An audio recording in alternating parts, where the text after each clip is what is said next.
good. So, I probably asked you about RJ every time I talk to you. He's with the ones right now. Is he ready to get 50, 60 snaps? Yeah, I think he's ready. He's had a good week and prepared well, and so we're ready to put him out there and see what he can do. Confidence, I know that's kind of been an up and down thing. Is his confidence, is he in a good place right now? Yeah, I think he's in a good place. Like I said, he's had a good week.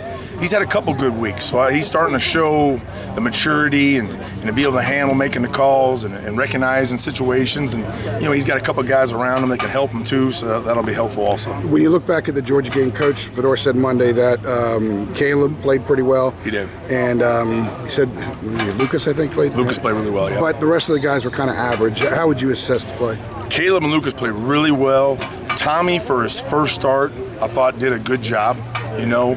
The tackles were up and down, so that was the one place I thought that there was times they did some really good things, and then there was other times that I felt like they didn't play at their best. A few times the pocket got a little bit squeezed with them, and that's something they got to create the width.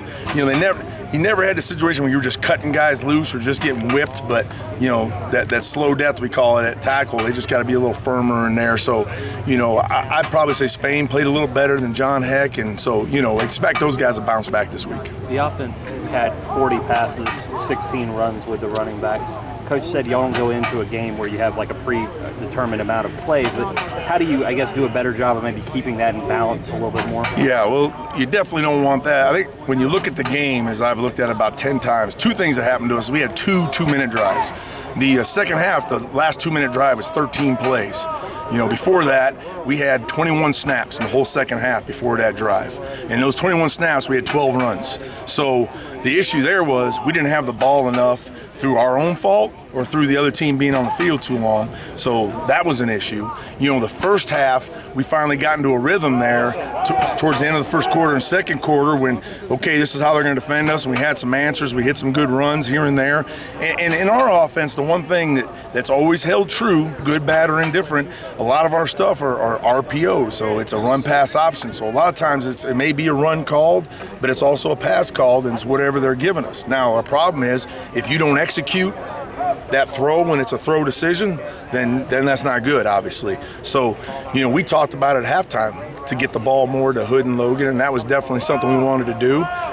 We didn't have the ball a lot. And so no excuses. We got to get those guys the ball.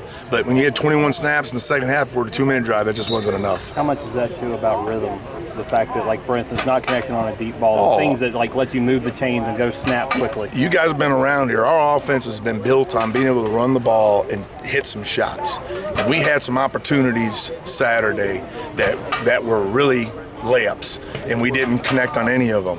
And I'm not pointing fingers at who, but you hit one or two of those, and all of a sudden the whole thing is different. But we didn't get it done. We didn't execute as an offense, and that's what that irritates you and disappoints you because we have the people to do that. So we made some adjustments this week, and we're going to do some things to help ourselves there and just grow, and hopefully we can get back to doing those things.